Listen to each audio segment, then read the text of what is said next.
Welcome everyone to Biscayne National Park, now that we're actually on the water.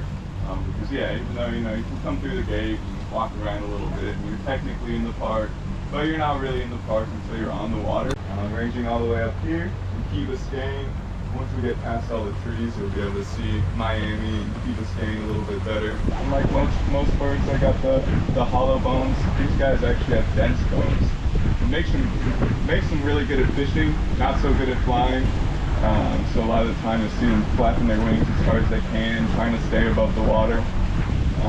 And they also only have oil ducts under their eyes, so they can't get oil all over their feathers. So that's why they sit like that to dry out. Yeah. So they can dive up to around 30-35 feet, hold their breath for about 2 minutes. They're really good at fishing. In some countries, fishermen will even put a leash around their neck and train them to fish for them. This tree over here, I want to point out real quick, is one of those black mangroves. You can see those roots. They kind of come down from the ground and back up. Kind of look like little fingers. They call them dead man's fingers. I think they're called pneumatophores or snorkel roots. And they use that, that's rising and the lowering of the tides to process that salt water. But yeah, most of our mangrove coastline is red mangroves, which have roots that come down from the canopy, and they go down into the water and make for kind of like a little city for juvenile fish, crabs, lobster, really anything that lives here in the ocean. Kind of starts its younger life out in those mangroves, stays protected from all sorts of other sea creatures that want to eat them. Over in a separate ice age than the one that formed these keys. And like I said, we've got a river of grass that's going through here and kind of carved this natural chain. Although it's got different legs than that rat tail that the herons are known for. A ton of seagrass here in the bottom as well. It's mostly turtle grass, it looks like. He also actually bought a totem key as well for $212, $1 an acre. He bought 212 acres for $1 an acre. Insane. A couple raspberries pretty much. But anyways, when they first got here, it was pretty much just how you see it now.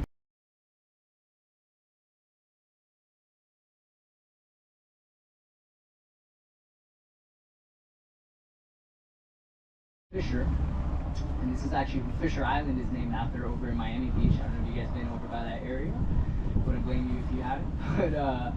But yeah, he's actually not the inventor, but the person who held the first patent for the headlights. So he sold a lot of headlights to all the car manufacturers in America at the time, and he made a fortune doing that. And as a side gig, he came over here and developed Miami Beach. He is known as one of the fathers of Miami Beach for that reason. But he bought this club out here. It was a nice 10-room resort, had a nice little casino, a restaurant, and even a golf course. And Lancelot Jones and King Arthur as well became really good friends with all these people, specifically Lyndon B. Johnson, who's really, really into fishing, avid fisherman. And I have my own personal theory. I think that's why he, made this into a monument, just to preserve his favorite fishing spot. Worst hunters I've ever witnessed in my life. I've seen it going like 20 times and still not catch anything. They have a very brute way of hunting though. They depend on smacking the fish with their bill in order to knock them out. That's why they go from like up to 3 stories and slam into the water, and then when they're stunned is when they swoop them up and eat it. This is a lot of the animals' practice area here. They would catch, so right here in the middle you got all these sailfish, and then to the right of that is amberjack and some wahoo, and then you also got actually King Arthur right here. Soldier's Key, for example. Soldier's Key is called Soldier's Key because of the war. A lot of soldiers were actually, practicing on that key as well as giving shelter on that key, and they would be stationed there. See how shallow it is.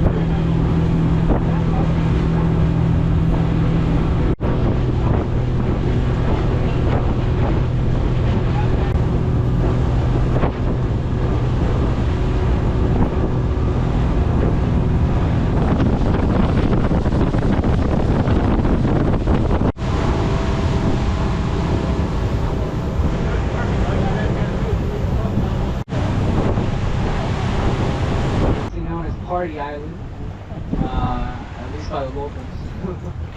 Now on the weekdays, as you guys can see, it's pretty empty today, thankfully. It's nice and calm. And then you have Ragged Key over here, and then where you see the structure over here, that's actually one of the only privately owned keys within the whole park.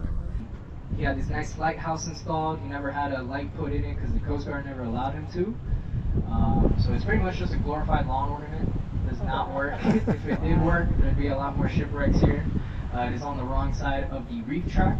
Most of the lighthouses are on the barrier of the inner reef track, just to outline where it is, so harbor ships don't go past it. You guys can see. And he also had that nice little cannon installed as well. It said he would actually fire the cannon whenever the party started. Different tax bracket, very bougie parties. It said he also had a pet elephant named Rosie that he would bring out here, and she was trained to take pictures of the guests. There's actually a picture of her taking pictures of the guests. Pretty funny. But yeah, he also had a nice little chapel installed here as well. I guess they need to repent after the big parties, right?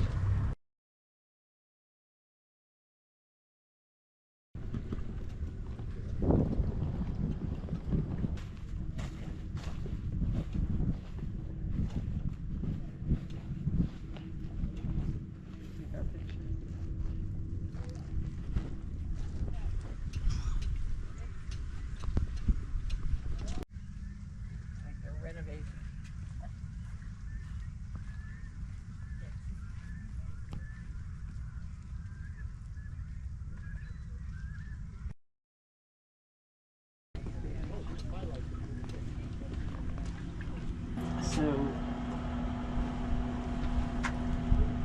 this is the trail, he said. Wishing Bridge. The locals were complaining. No. I think they're Right. And I'll probably be out there. Yeah. Loads of time. Oh yeah, and like all those places have like signs like watch out and Every meal just about truthfully like eggplant.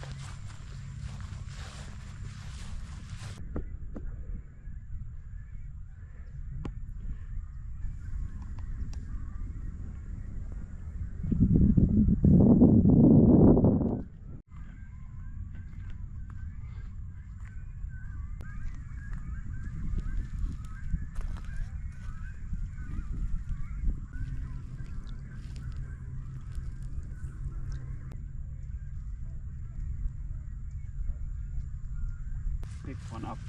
Oh no. Really? Yeah. Did you bite him? Eventually. But Earn her right to a job.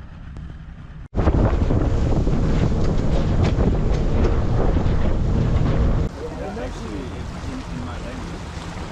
You know how to tell them. Like I said, they're just like big sea cows, but you would think the relative would be a cow or some, mammal that would eat a lot of grass. In reality, their relative is the Asian elephant. That's their closest relative.